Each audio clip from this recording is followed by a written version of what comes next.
on in 5, 4, 3, 2. Okay, hi. We're here today in the kitchen cooking, and we're gonna tell our life stories. Who? Me and my husband and Sunty. I'm not telling mine. And whoever else wants to join in on life stories. No, we need Mr. Tehran's life story too. Oh, we definitely need Mr. Tehran's life story. Oh, I'm from Coppers Cove, Texas. And I was born Alicia Marie Gandy. And I was born in Temple, Texas at Scott and White Hospital. To my mother, Ethel Mary, and my dad, Earl Ezekiel. On November 15th, 1974. Ooh, let's see, I have a sister. I have one sister. Her name is Melinda Gale. And I have a stepsister. Her name is Stacy May. And let's see. So my parents, they were married. I don't really know anything about it because I was 2 years old when they divorced. My dad was a abusive dick to everyone who he encountered. Maybe not so much to my sister, but some yes, but some no. But anyways, so yeah, so that's that. So my mom, she got married, I think when I was like 4. Remarried. My mom got remarried, I think when I was like 4 years old, to my stepdad, Richard Davis. He was a CW4. He was a warrant officer in the Army. He was stationed in Fort Hood, Texas. And yeah, so he's been, my stepdad for however many years that is, 40-something, 46 maybe years. 45, 46 years, I don't know, something like that. And yeah, so I lived with my dad when my parents got divorced. My dad took my mom to court. My dad was a Mason, white Mason.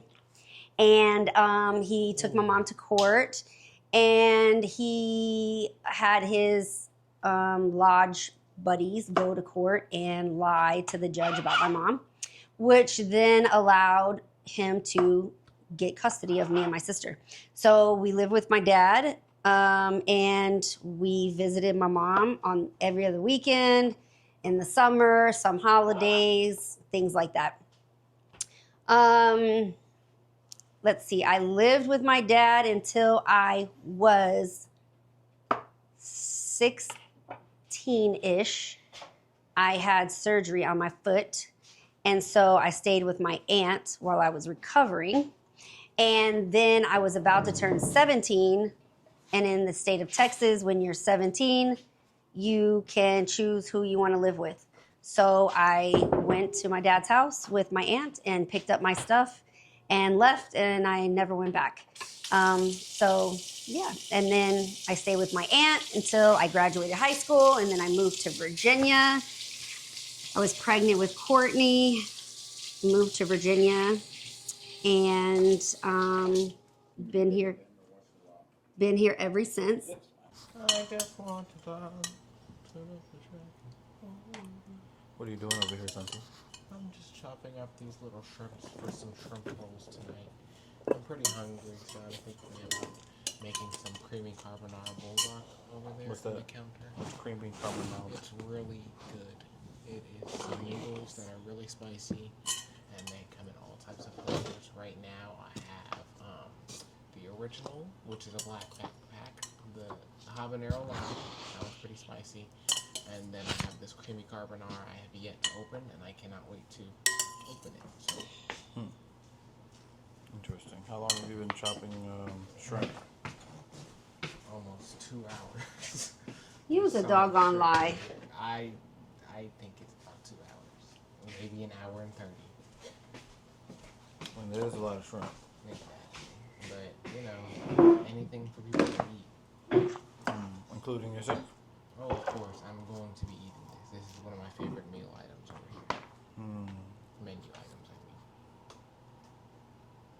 go look what she's doing in that book over there.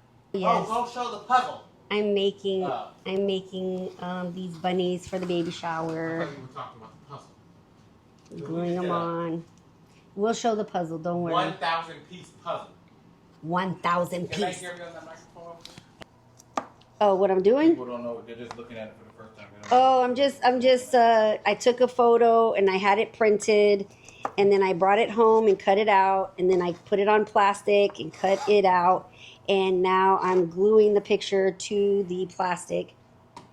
Oh, July 26, 2025. So, And that baby shower is going to be for Elio. So, wait, you're not supposed to say that. Nobody's going to see the video for now. So, Elio's going to see this and when he's 16 and he's going to be like, wow. You're gonna see it. Yeah. This was my family when they were all looking young and now they all look old. Santi, you're going to be so old. I mean, look at you. What are you going to be? Can't say that. I'm not saying look at you. I'm saying Right, you look see at. how rude he is? You see how That's rude not what he I is? meant. I'm just saying. Our look at how old. first grandchild, and you see how rude I'm just saying, he look is how to us. old you're gonna be. You're gonna be what? What are you, 50 right now? Okay, I'm so 50. 16. So you're gonna be 66. All her business. I'm gonna be 66 in 16 years. Yep. Woo!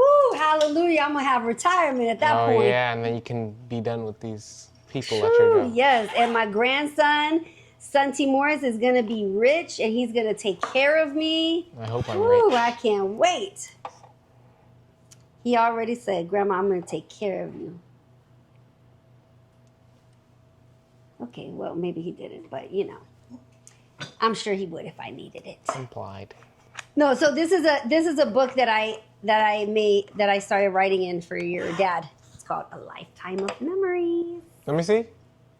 Did you make that cover, or you just found that notebook bought it. in the? Wow, that's pretty cool. And how much have you been writing in there? A decent amount. You need to start writing in there before both of y'all start forgetting. Because This is for him. This is for him. If he starts forgetting, then you're cooked because you don't know nothing about his old life. I know everything about his Not life enough to and his regurgitate family every life last detail. and his family's life. Not enough to regurgitate every last detail. like Okay, you can get sure. from him. Whatever you want to say. Here, you could come sit down, cameraman. I see both people. You can sit He- on next to her, and then you can see both of us. He's a pain in the butt, so Who? I don't know if he's needed to be in Who? it. You know what I mean? Who? The shrimp cutter, Oh, so that's what I am now. the shrimp monger. Okay, well, you better keep that same title when everybody's talking about, oh, this shrimp is really good. I will keep that same energy. No, I said keep the same title. Title: Shrimp Yeah. monger. Oh, well, thank the shrimp cutter over there. Shrimp monger. Oh, he's so dramatic. Okay, so this is for your dad. So his name, what name were you given? Your full name you were given, Ronald Michael Morris. He was born in Washington, D.C. What historical times were during that time? The Korean War, scarcity for upward mobility for black people, and his father was in the Korean, well, he went to Korea during the war. So I guess that means he was in the Korean War, kind of. That needs to be clarified because you don't know if he was just visiting Korea or he was in the war. So you need to make sure that you ask him that so you can figure it out. Yes, sir. So his earliest memories. His earliest memories are being in Junior Village. He was approximately 3 or 4 years old. So that was a orphanage that he was in with his brother and sister that we just found out about. So they lived in Junior Village for a decent amount of time, unsure exactly how long, but they were there until his father came and picked them up from Junior Village. But he will go over this more. So he said, what images, I asked him, what images do you have of your immediate family or relatives? And he said his father's big smiling face and Uncle Rob and Aunt Myrtle both were super nice people, is what he said. Family occasions, he remembers Lucius's wedding to Dolores and Jimmy's wedding to Arlene. That's Lucius's brother. They are all first cousins. And then Christmas and Thanksgiving at Aunt Myrtle's house. Let's see. When you reflect back on early years, what special feelings come to mind? He felt very lonely when Ozai went to school, and he was at home alone because he wasn't old enough to go to school. The happy times was when he went to Aunt Myrtle's and was around those people, the DC family. So his father is from Social Circle, Georgia, which is outside of Atlanta. He doesn't know much about his mom, even though I'm learning more about her as I do ancestry stuff. So his father, what do or did you call your father? And he said he called him father when he was talking to other people. To him, he called him nothing. And he was from Social Circle. And let's see, what did he look like and how did he dress? He dressed work casual, and his appearance was unkempt. How did he speak? He said he spoke very loud. And did he have any special mannerisms or sayings? And he said that he would always say, "I'm your daddy." The dad's profession, occupation, was a truck driver and a drywall sander. And what did you know about his life? He enjoyed driving a truck. Drywall sanding was a terrible job. Speaking of the sweetie, let's see. His hobbies and interests were drinking, laughing, joking, fishing, and billiards.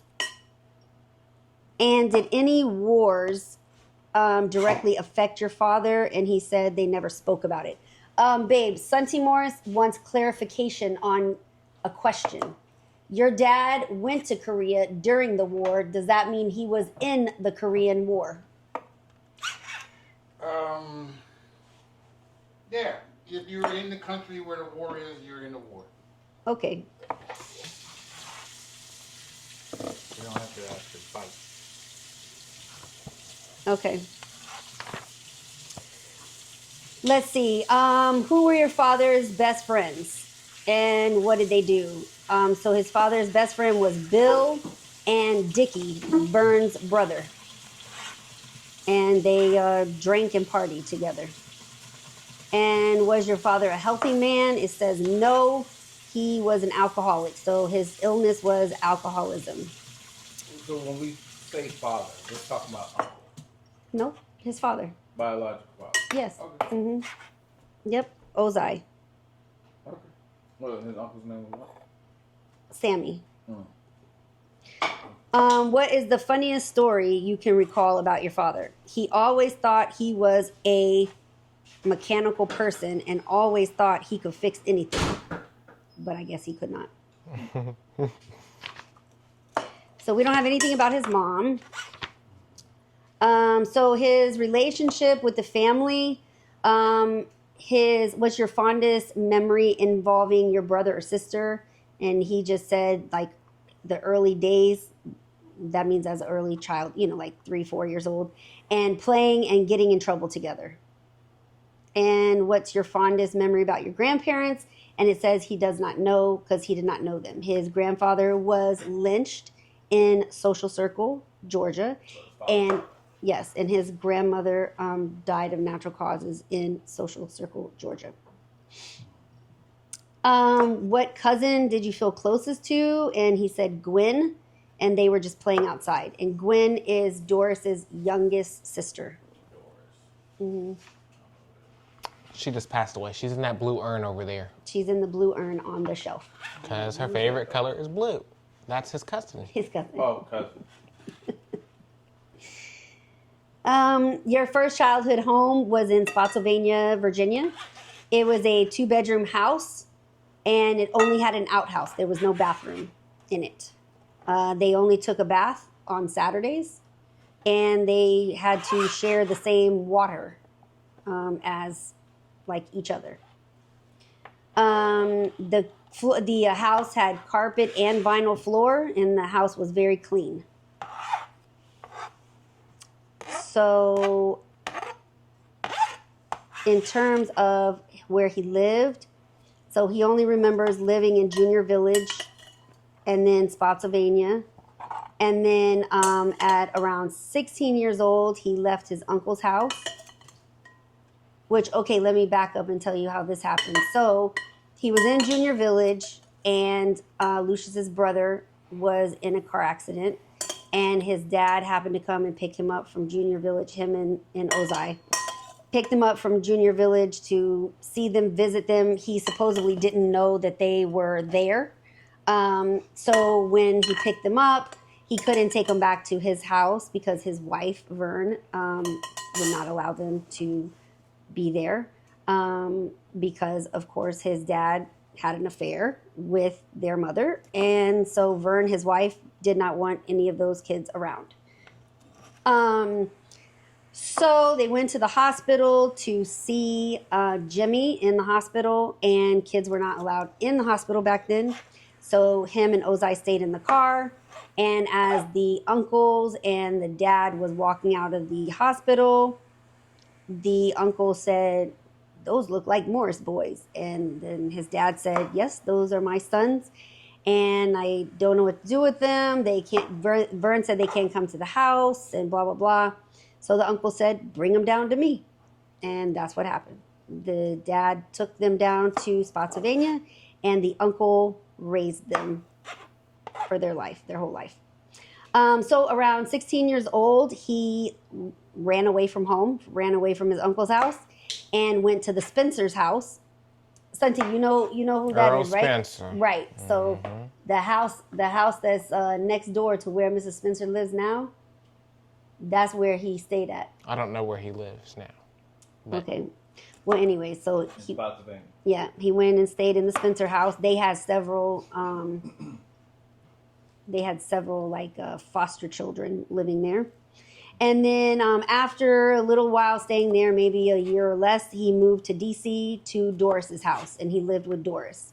So according to Doris, Doris right there. in the urn on the the shelf over there, she said that he was not wanting to go to school. He was like cutting up and staying in the house, not wanting to go to school, and she was getting angry about it. So she had to get his dad to get in his butt about not going to school. And then he doesn't know what year, how old he was, but somewhere between 16, 17 years old, he ended up going and living in his father's house in DC. And then there's more that will come with the book, and he'll tell the story too. But It's like the 70s. no, that was the 60s. You said 17. Yeah, but he was born in 52. I just did quick math. Okay. hmm So it was like mid 60s. Almost 70, yeah. So then he got a letter and he got drafted into the military. And instead of taking the draft letter, that's the story I'm telling. So he got a draft letter, Oh. but he did not take the draft letter. He went and volunteered to go in the military. Well, if you got drafted, they're going to tell you what you're going to, like, they're going to direct you more in what you're going to do other than if you go and volunteer to join. So that's why he didn't want to be drafted. He wanted to volunteer so he could at least have some type of say-so in what he was going to do. So there's that. Okay, so everyday life in his early childhood. What kind of food did he eat? He said farm food, veggies, potatoes, chicken, and pork. What food did he like the most? It was fried chicken. And what did he like least? Vegetables. The kind of clothes he wore was jeans and a plaid shirt. Yep. And which clothes did you like most? And he said, clothes I bought, no jeans. Maybe he meant like with his own little money or something. I don't know. But, or maybe he picked out whatever he picked out, but he didn't like jeans. I don't know. So then childhood friends. He could hear Vincent Tyler, who has recently passed last year. Larry Stewart, who also passed. That's Betty's brother. who? Betty. Say his name again. Larry. Okay. Randy, you met. He lives in Colorado. Glenn Jackson. Isn't he related to Betty too? Randy? Yes, her brother. Bernard Jackson, who passed a year or two ago. Your dad was very, very, very sad about that. Bernard Jackson. Bernard T. Junior Jackson. Bernard Carter. Tony Carter, and James Johnson.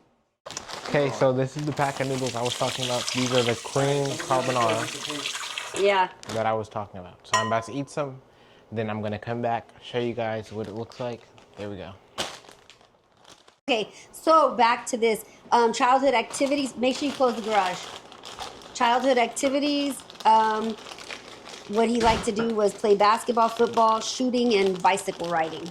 Wait, shooting pool or shooting guns? Guns. The granddad. Yeah, but we transitioned into his early childhood. All right, you stay over there. Go ahead.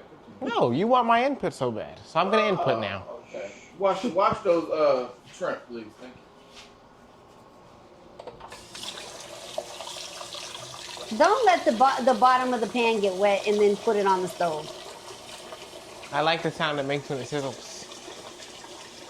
So celebrations. Tell about the earliest birthday celebration you can recall. He said no birthday celebrations were ever had. What presents were you given? None. The birthday was never celebrated, and his sister was the same way. Tell about the earliest Christmas you can recall. He said he remembers Christmas trees and presents, a sled on a pole to make it seem like Santa landed on the roof. And then he said he received drums, a guitar, and clothes. What stores were around? Sears, Montgomery Ward's, Leggett's, and Woolworth. And the type of things he got was clothes. Well, what kind of things did your parents buy there? And he said clothes and appliances. Which shops or stores did you most enjoy? Sears and Montgomery Ward. And did you get to choose anything in those stores? He said he never got anything. So if you were given money, what did you buy with it? Allowance given and spent at the store on candy. And most of the items in the store cost 5 cents. So his early school days, he went to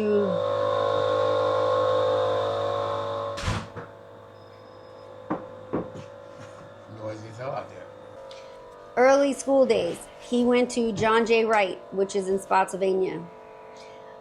It was a brick 3-story rectangular building. And he got to school by walking. It was just across the street. What do you remember about the meals at school? Nothing special. He brought lunch from home. So which teachers remain strongly in your mind? Mr. Thornton. He's a geography teacher. Mrs. Smith, she taught all subjects.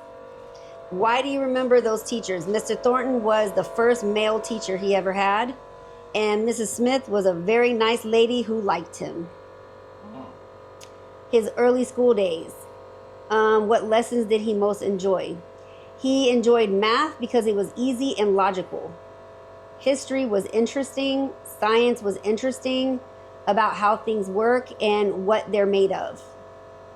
And the subjects he liked the least was spelling and English. Sports he liked was basketball, football, and softball. And the least sport was soccer. And then, did you ever get into any mischief in your early days? He said, when I went to an integrated school, I fought every day because the white kids called me the N-word. I cut someone with my pocket knife for throwing books at me on the bus and calling me the N-word.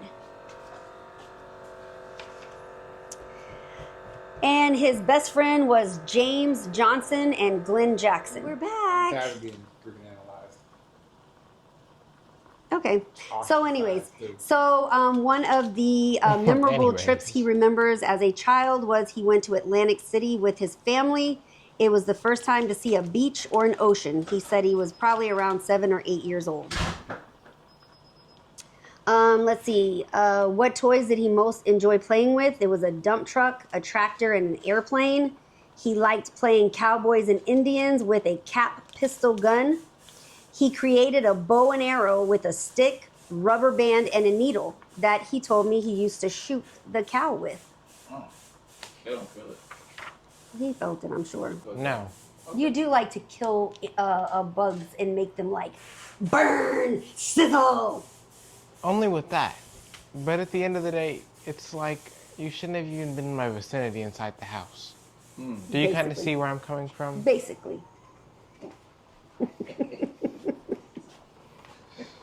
Oh, God.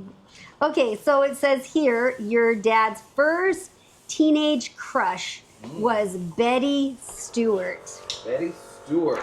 No way! There's the She was 11 years old. How old was he? I hope somewhere near that age. 7. I'm sure around close to the same 11. age.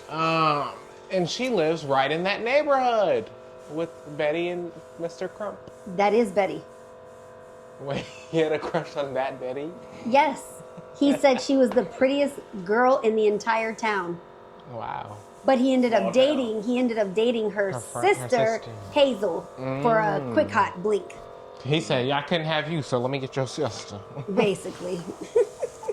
Okay, so his first girlfriend, her name was Deborah Ely, and that was at 14 years old. And he found out that Deborah died, I think, last year or so, something like that. Okay, so the hobbies as a teenager. He liked shooting and killing things and playing basketball. And were you genuinely passionate about these hobbies, or did you just do it because his parents, and he said he was passionate? And the things he was interested in was mechanical stuff. So a memory he can recall, again, maybe this is not a good thing, so when I was out shooting, I was on my way there, but ran across a target earlier, so I was trying to decide if it was the head or tail of the object. So I shot thinking it was the head, but it ended up being I shot the tail off the target and the body went into a hole into the ground. Some kind of animal that he shot. Oh, he said the target. I thought it was a piece of No, because I think when I was asking him this question, I didn't want to hear the type of animal, so I just changed it to target so I didn't have to hear about it because, you know, it's kind of That would sickening hurt to you me. because it's sickening. Why do you have a knife? Oh, no, I'm He's just his looking at He's it. his grandson's grandchild. His grandson's grandchild. Oh, he's his grandfather. You know what I was trying to say. He's his grandfather's grandchild. That's what he said. Basically. Did you make any family trips during your teenage years? It said they went to Georgia and to Ohio. And what did you like doing when you were away from home? And he said playing with other children. So the trip he recalls was a trip he took to Ohio. His uncle wasn't supervising us very well, so the family we were visiting had a pool table in the basement, so we stayed up all night shooting pool. That was at Cordell's house. Cordell is Uncle Sammy's daughter. That's only the second time I've ever heard the name. What's her name? What's her last name? Captain Williams. So entertainment. What kind of music did you listen to? Soul music. And who were the groups or things that most appealed to you? Just remember, he was younger then. So it said The Temptations and Otis Redding. And then what books did you read? He said he didn't read any books. And what magazines did he like? He liked Lifetime and National Geographic. TV show was The Ed Sullivan Show. It had a variety of talent. Lifetime. Wait a minute. 100 years old? Yeah, a Lifetime been around forever. No, it's been around forever. What was the first movie you ever saw? He said it was a drive-in. It was at a drive-in. It was a horror movie. And then it says here Godzilla. So I guess Godzilla was the horror movie. Yeah, black and white movie. And then how often did he go to the cinema? He said drive-in once a week. All right, we're back again with the, you know, infamous best grandson around for now. For now, ooh, you're a runner-up. You might have some competition. competition. He's about to be grown, so he This will will be be your the last little- summer by. Oh yeah, next summer you'll have competition. I don't have competition. There'll be I'm not actual competing baby against the here. baby. Huh? I'm not competing against the baby. No, Because you can't. no, there's no competition. You're the first. So, did you have a part-time job? And he said in the store after school and in the summer, he was a painter. He painted the school gymnasium. And the money he had, he bought clothes. Did you do any volunteer work? He said no. All right, so then when he moved to DC, he finished high school in Anacostia High School. That was in the ghetto. Mm. Okay, so his plan for life after school. He said just get out of school and get a job and buy a car. And what kind of career guidance was given? He said no advice was given. Let's see. Yes, let's see what else I have in here. Okay, so for an adult, his first job as an adult, well, actually not as an adult, his first job, he was 14, he painted Spotsylvania High School, and he got 95 cents per hour. Was that a lot? I don't know. How did you get the job? His uncle went down and asked the school if they were hiring. And then how did you feel about the job? He said, I thought it paid well, but the work was harder than I thought. So his other jobs, no dates given, but he was a busboy for Howard Johnson. He worked at Crown Supply with his father. He put together orders of supplies going to restaurants. He worked for Aero Transfer. He was a mover. He was in the Army for 20 years. He was a tank commander and a Pentagon admin.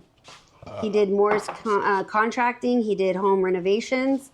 He worked for Cox Communications as an installer, Home Depot as a pro desk and millwork department head, Lowe's as a millwork department head, and he retired and worked when he wants. And let's see, military. He was in the Army. He joined after receiving draft papers, didn't take draft papers, so he enlisted on his own. It was in 1972, and he was an E1. He did not serve in any wars, but two wars were happening, but he was not sent, and that was Vietnam and Desert Storm. Let's see, what else is there that I have in here? Okay, that's probably all we got to in the book so far. I haven't gotten to that part of it yet, but if I get to it, I'll write it in there. But I went over with him before about like his younger years of like his younger adult life. And what are you doing? That was the nastiest smelling cheese I have ever smelled in my entire life, and it's expired. About 3 months. Wait, why are you putting it on the counter? No, I'm going to sweep it off. I just can't have this in my bowl. I'm about to actually throw up. Oh, you put it in there before you checked it. Oh, that's unfortunate. So try to take it out before it melts. Oh my gosh. That actually smells horrid. I'm glad you can fix my bad. Throw it away and stop being dramatic. No, hold on.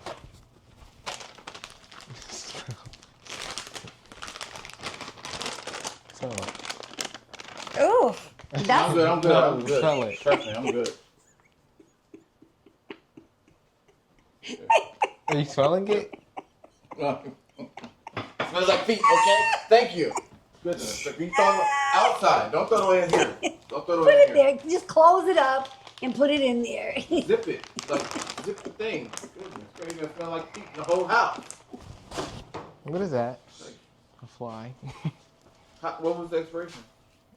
May 12th of this year. Oh my goodness, I'm gonna need you to go through your refrigerator more often. Yeah, Santi.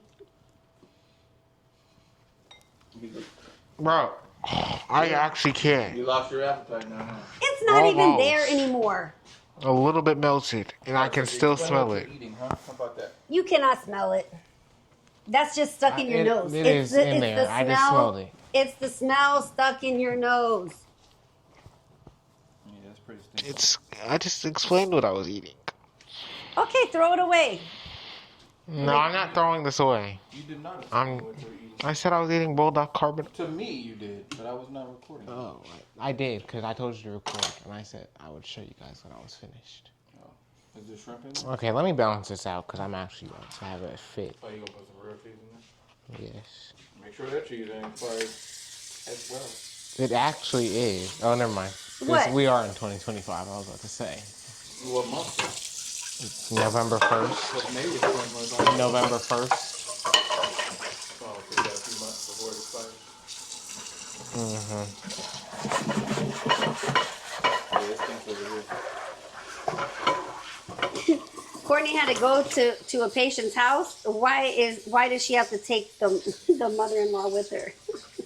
Today, right now? Yes. Because no one's gonna watch her. Mhm. Yeah. She used to be able to leave her at home, but Yeah, you can't trust her. She might be wandering the streets. yeah, because Still she got mad one day. She got mad and she went and sat outside on the porch in the front, and she was just sitting there. Well, that was after she kicked her suitcase down the stairs, and was like mad. What was her issue? She had just got home. Courtney had just picked her up from the brothers in Delaware. You know, they meet halfway, and so she had just picked her up. And I guess when she got home, because of her anxiety, she started saying that she had chest pain. But Courtney already knows that it's just anxiety. So the mom wanted, I guess, Courtney to react differently about that. And because she didn't, she got mad and she kicked the suitcase down the stairs and then went outside and sat on the front porch until the delivery person came and she got scared, so she got up and she went back in the house. And then Courtney had called me to tell me about it, and she asked me if I could come over because she didn't want to have to battle the mom alone. So I went over there, and then when the mom went to her room, and I guess she took a nap and she reset, then she came down and she was crying, saying that she was sorry, that she hoped that she didn't hurt the baby and stuff like that. This was during her pregnancy? Huh? This was during the pregnancy? Yeah, it was just like a month or two ago. And then I was there, so then she said she was crying, like to me, I hope I didn't hurt the baby. I'm such a brat. I've always been a brat. I was a brat when I was young. Mm-hmm. And then she was like, "Oh, how did you get here? Courtney called you?" I said, "Yes, Courtney called me."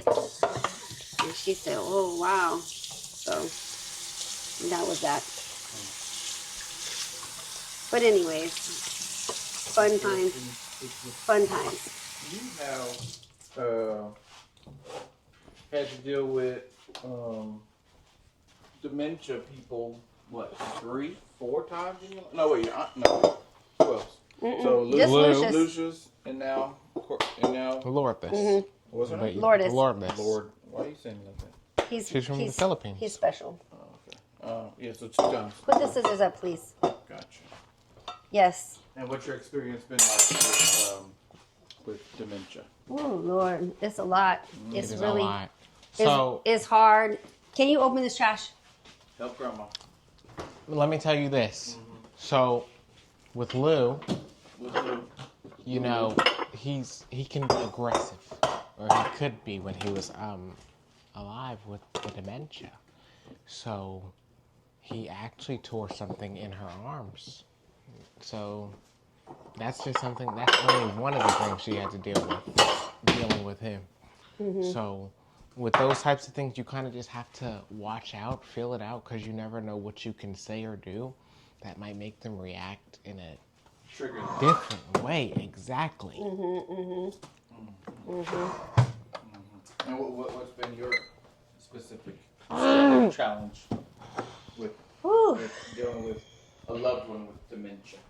I can't do this.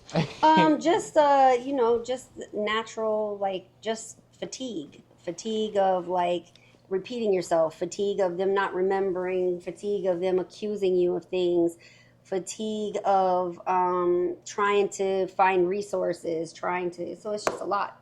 It's a lot trying to deal with them. Then when they become where they can't take care of themselves, then you got to change their diapers. Then they get bed sores, and you got to handle that. You got to work with the, hospice team or palliative care teams. So that's a lot. It's a lot. And it's very sad because you realize that, you started as a baby and you end as a baby. So it's very, and actually Dolores said that her father-in-law, which was Uncle Rob, used to always say, once a man, twice a child. And she said that's very true. So just dealing with that, it's a lot. It's a lot. Mm-hmm. What's wrong with your nose? It still has that disgusting that smell. You're right. I smell it. I told you, throw it away. That was a lot of work you did to make that. Nothing but a thing. He does it all the time. He could make it again. Oh. Disgusting, huh? You gonna force yourself to eat some more? Throw it away. You gonna keep drinking water behind it. Your gut's gonna smell like that after you put it in your body. You want me to help you out? No, I don't want to throw it away. He's But going in for a second. Why? What is the issue? Make another pot. Does it taste better? I'm just going to than it make looks? another pot because I can't do this. This is actually Okay. disgusting. Make another pot. No. Not in Down the chute. Well, Don't smell in the house. And look at this big mess. What do I do? I'm sorry. I just had to make another Nice. pot. Okay, good. Put it out. Because this is actually sickening almost. It looks really good though, so let me try again. It does look good. This time you can make enough for me and you. You don't even like spicy stuff. I'm giving you food. Oh, Right. never mind. Time out.